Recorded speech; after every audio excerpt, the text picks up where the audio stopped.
नमस्कार, स्वागत है सिलेक्शन गुरुजी ऑनलाइन यूट्यूब चैनल के अग्निवीर प्रैक्टिस सेशन बैच में।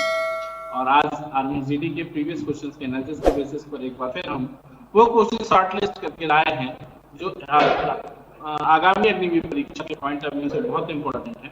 तो स्टार्ट करते हैं आज का वीडियो। और रोज की तरह शानदार मोटिवेशनल कोट के साथ कि कर्म करते रहिए, नदी की तरह मंजिल अपने आप मिल जाएगी। ठीक है ना। तो कुल मिला जुला के सारा मोटिवेशन इस बात का है दोस्त, पूरी दुनिया में सिर्फ काम करो, मेहनत करो, बाकी कुछ आपके हाथ में ही नहीं है। और जो कुछ भी आपके हाथ में आना है वो काम और मेहनत से ही आना है। तो काम करना है, मेहनत करना है, कर्म करना है, जो कर सकते हैं वो करते हैं, तो काम कर सकते हैं करते हैं, आगे बढ़ते हैं। कह रहे हैं पहला सवाल, 4 भाइयों की औसत आयु 12 वर्ष है, उसकी उम्र में उनकी मां की उम्र भी शामिल करें तो कुल औसत 5 वर्ष। ध्यान देना, करें तो कुल औसत 5 वर्ष की बढ़ोतरी हो जाती है मां की उम्र। मान लीजिए उसकी माता की उम्र अगर 12 वर्ष ही होती तो औसत कोई फर्क पड़ता नहीं, क्योंकि समूह में किसी समूह के औसत मूल्य के बराबर कोई आए या जाए तो औसत पे कोई फर्क नहीं। लेकिन 4 भाई थे और एक मात्रा आ गई तो 5 लोग आ गए और औसत 5 बढ़ गया, यानी पर हेड 5 साल बढ़ गया, यानी 5 लोगों में 5 साल बढ़ा तो यानी 25 साल। इस 12 से योग में 25 बढ़ गया, यानी मां की आयु 37 साल। मां की आयु 37 साल हो गई। कोई दिक्कत नहीं ना, कर लोगे आराम से।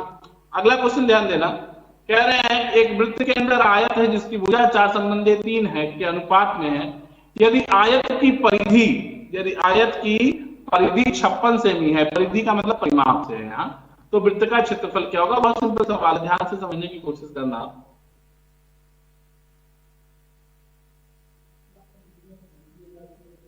कह रहे हैं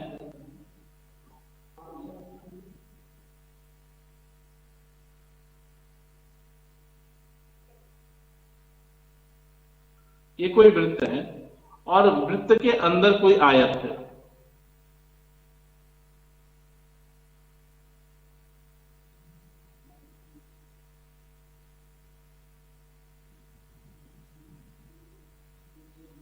ये आयत बन गया। अब सिंपल देखो, वृत्त के अंदर कोई आयत है और इसकी भुजा 4 संबंधी 3 के अनुपात में, यानी अगर ये 4x है तो ये 3x है।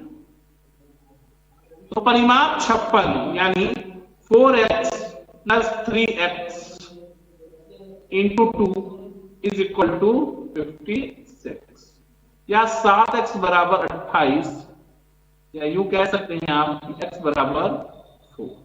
तो ये कितनी होगी? इसकी लंबाई 16 और चौड़ाई देखो 12। अगर हम इसका विकर्ण मिला दें, सपोज करो इसका हम विकर्ण मिला दें,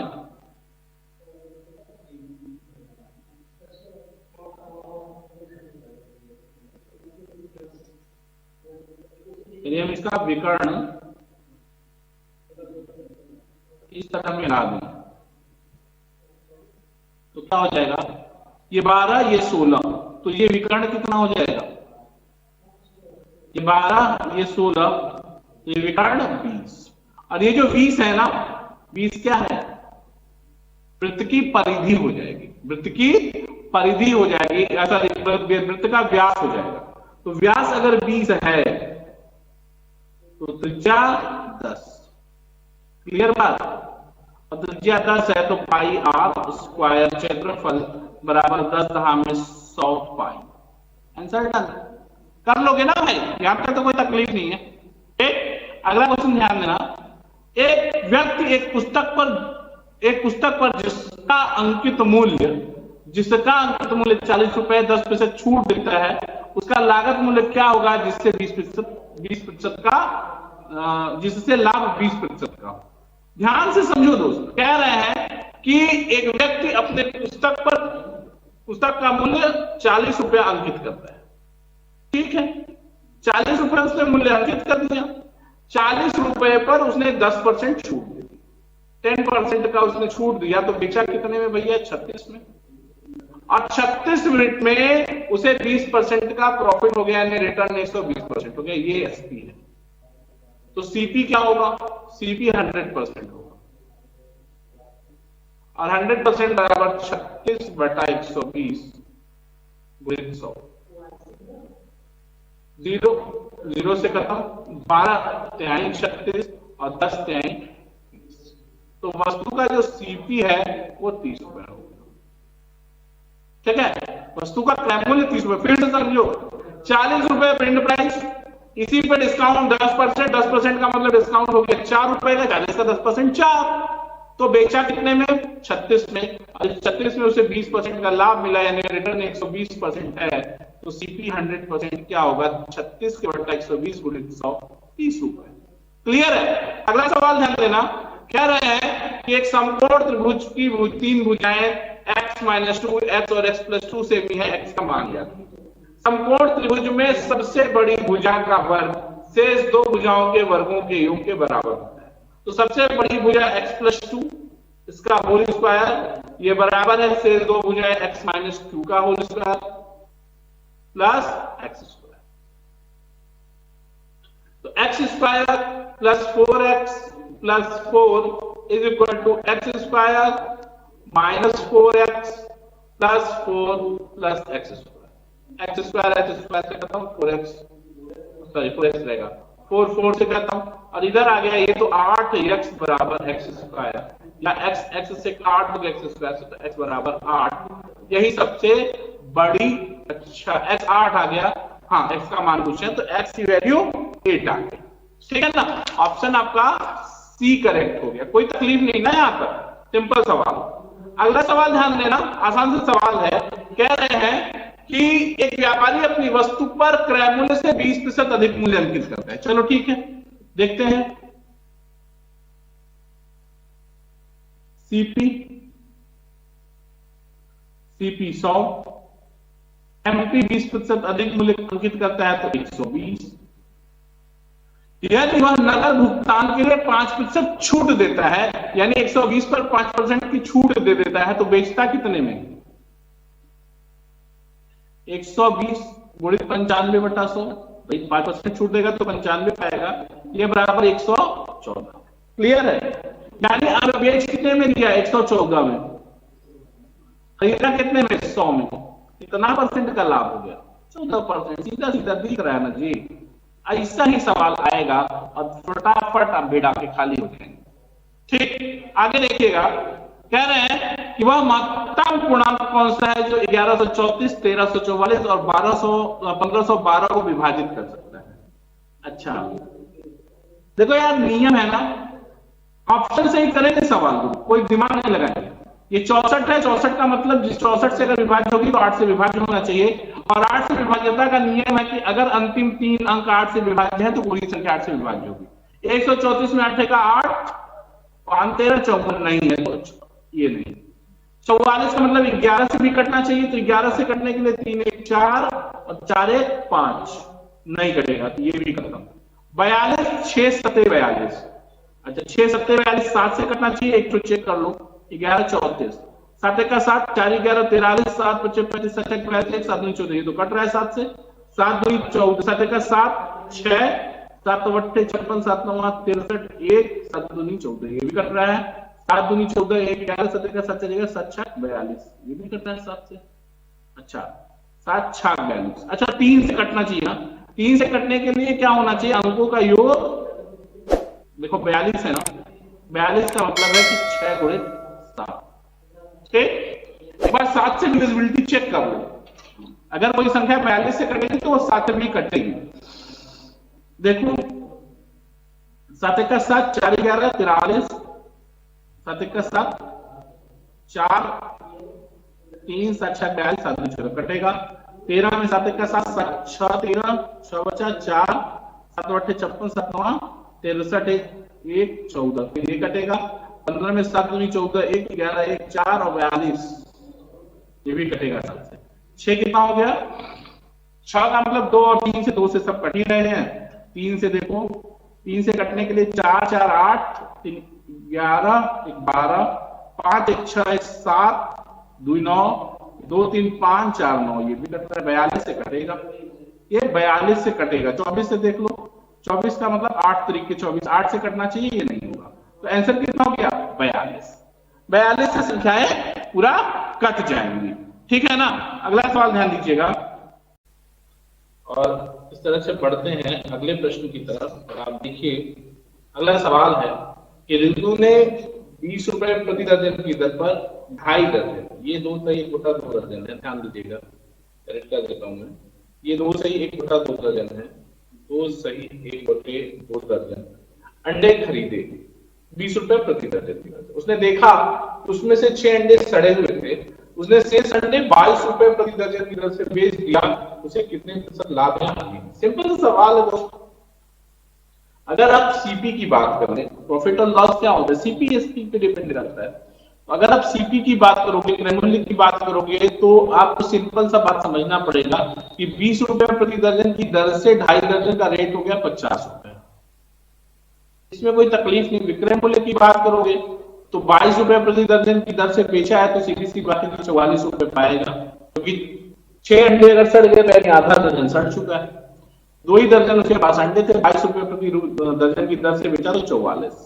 सीपी 50, एसपी 44, तो यहाँ पे लॉस दिख रहा है, और लॉस परसेंटेज इक्वल टू होता है लॉस अपॉन सीपी इंटू 100। तो कितनी हानि हो गई? 12% की हानि हो गई। यहां तक कोई दिक्कत नहीं ना, कर लोगे, सिंपल सवाल। अगला क्वेश्चन है, एक मेज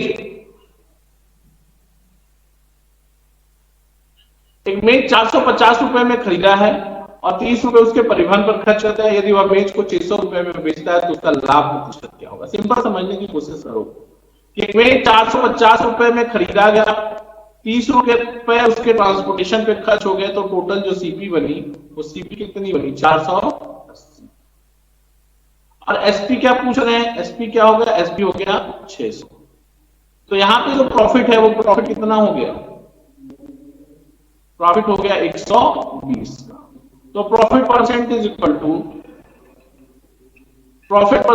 टू प्रॉफिट 120 बटा सीपी 480, 480 गुणित 100, 0 0 से खत्म, 12 चौक 48 और 4 25 100।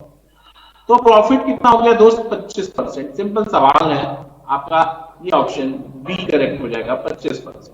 यहां तक कोई दिक्कत नहीं ना, सिंपल से सवाल है, आपको निपटा लेने हैं। अगला क्वेश्चन कह रहे हैं कि विभिन्न चौराहों, ऐसा गलत लिखा हुआ है, 10 गलत लिखा हुआ है।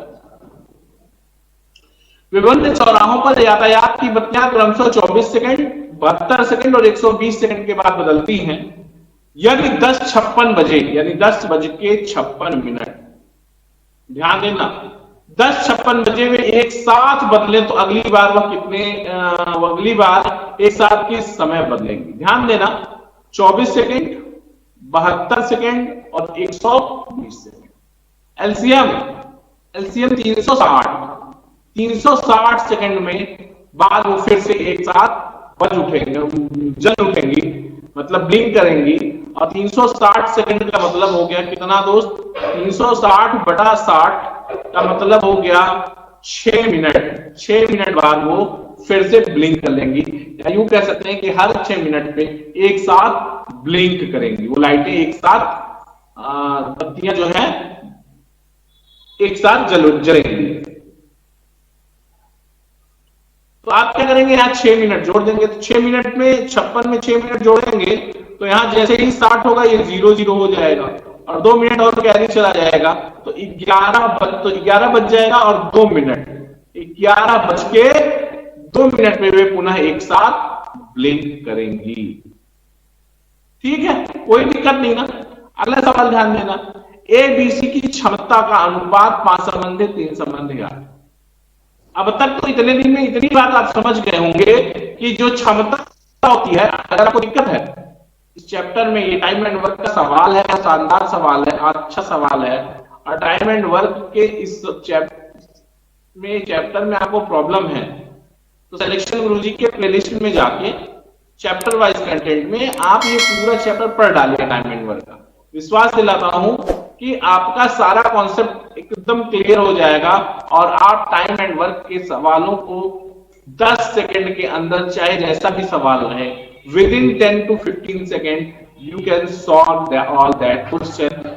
अगर आपने टाइम एंड वर्क के चैप्टर को हमारे YouTube चैनल से पढ़ा है या पढ़ लेंगे तो निश्चित रूप से टाइम एंड वर्क आपके लिए बहुत आसान चैप्टर हो जाएगा। कहते हैं कि ABC की क्षमता का अनुपात 5:3:8 है। क्षमता का मतलब होता है प्रतिदिन का काम। एकदम सिंपल बात समझो, क्षमता का मतलब होता है प्रतिदिन का काम। देखो, ए की क्षमता 5, बी की क्षमता 3 और सी की क्षमता 8। यानी ए एक दिन में 5 काम, बी एक दिन में 3 काम और सी एक दिन में 8 काम, यानी 5 3 8 8 16 काम, और 30 दिन में पूरा किया है तो पूरा काम कितना आ जाएगा? 16 काम रोज हो रहा है और 30 दिन में काम पूरा हुआ, यानी 16 3 48 480 काम पूरा है। पूरा काम कितना है? 480। इतने तक तो कोई दिक्कत नहीं ना, ठीक? 16 3 48 480। अब क्या कह रहे हैं कि बी और सी ने मिलकर 20 दिन काम किया। ये ए बी सी है, ए प्लस बी प्लस सी।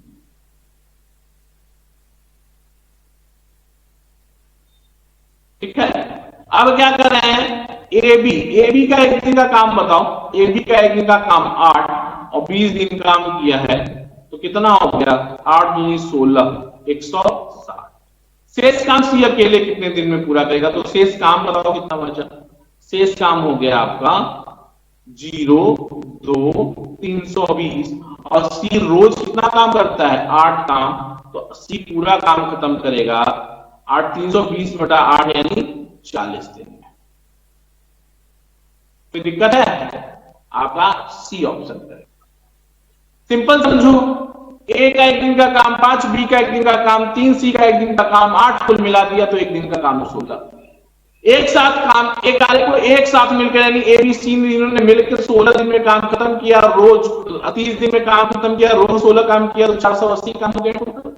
इसमें से कह रहे हैं कि ए और बी ने 20 दिन अगर काम किया हो तो ए और बी मिलकर एक दिन में 8 काम करते हैं, 20 दिन में 160 काम कर देंगे तो शेष काम 320 हो जाए। अब कह रहे हैं कि 320 जो शेष काम है उसे सी कितने दिन में पूरा करेगा? सी रोज 8 काम करता है तो 320 बटा 8 40 दिन। कोई दिक्कत नहीं ना, कर लोगे हम। आगे बढ़ते हैं, अगला क्वेश्चन कह रहे हैं कि किसी मशीन के मूल्य में 5% ह्रास होता है यदि उसका वर्तमान मूल्य 2 लाख रुपए हो तो 2 वर्ष बाद उसका मूल्य क्या होगा? तो सिंपल समझो दोस्तों, क्या होगा? 2 लाख का वस्तु है,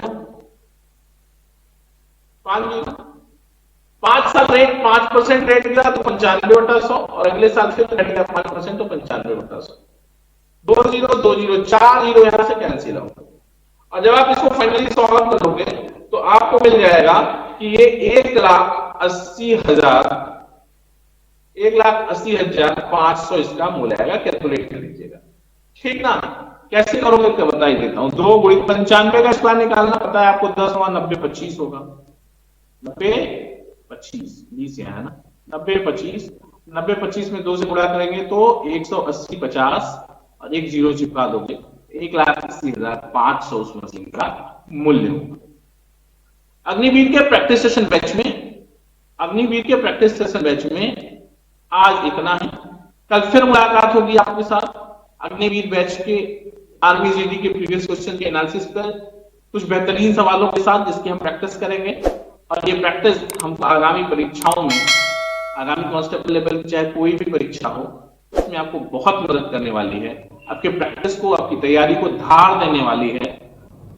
तो जितना भी हम प्रैक्टिस सेशन में आपको क्वेश्चन करा रहे हैं उसकी एक नोटबुक पे, अगर आप नए हैं तो चैनल को लाइक कर लीजिए, शेयर कर लीजिए, सब्सक्राइब कर लीजिए, और जितना पीछे से प्लेलिस्ट में पड़ा हुआ है अग्निवीर प्रैक्टिस सेशन बैच में, उन सारे क्वेश्चंस को की एक नोट्स बना के सॉल्व कर लीजिए। निश्चित रूप से कोई आपका मैथमेटिक्स में हाथ नहीं पकड़ पाएगा और आपको सिलेक्शन से नहीं रोक पाएगा।